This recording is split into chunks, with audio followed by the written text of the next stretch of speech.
can we talk a little bit about the Sleep Lady Shuffle and the gentle method? What does it entail? So I always have parents. So it's for babies 6 months and older and children in beds. So all the way up to 6 years of age, my book covers. My next book will be on newborns, but we'll use much more modified baby-led sort of sleep coaching in the younger years or younger months. So real couple things. I feel like the shuffle.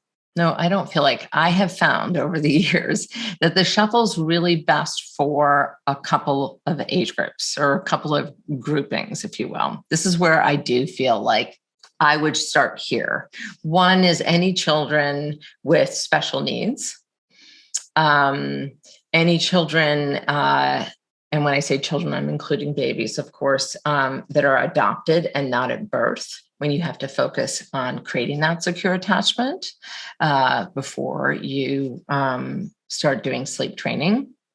And also babies 4 and 5 months, if you're going to do any kind of gentle sleep coaching. And then the last group are children in beds. Because children in beds can get out of their bed and get out of the room.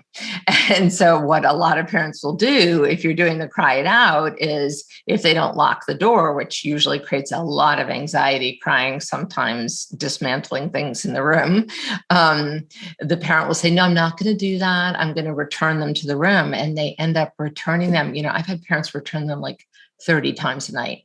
And eventually, somebody loses their patience.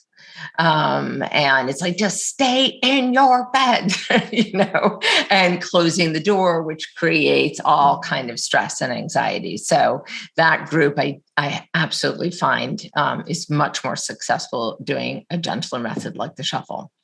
So the shuffle, in a nutshell, is that you put your baby, let's just use a baby in a crib, awake and aware after a soothing bedtime routine that's age appropriate. Usually that's like 7, maybe somewhere between 7 and 8 p.m.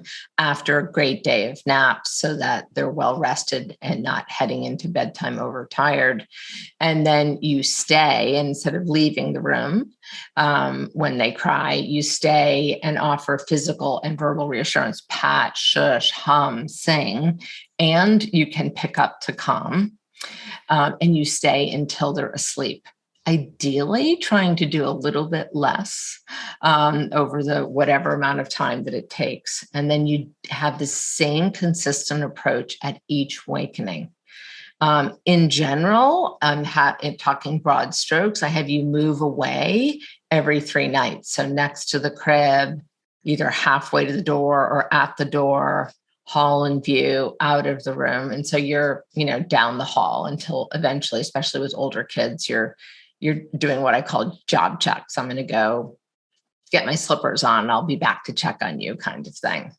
And so that your baby knows that you're there for them and helping them and doing less and less as they learn the skill for themselves. That's awesome. So how long does training your child to be familiar with the sleep shuffle, how long does this typically take? I find that it's like, for babies in cribs, 7 to 10 nights before they're largely sleeping through the night. And then a total of 2 to 3 weeks for naps to be also, day sleep is much harder than night sleep. So total 2 to 3 weeks.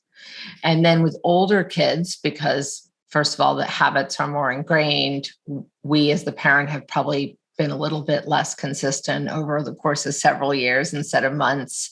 And the fact that they can get out of their room and their bed, it probably takes closer to 3 weeks, sometimes 4, but usually 3.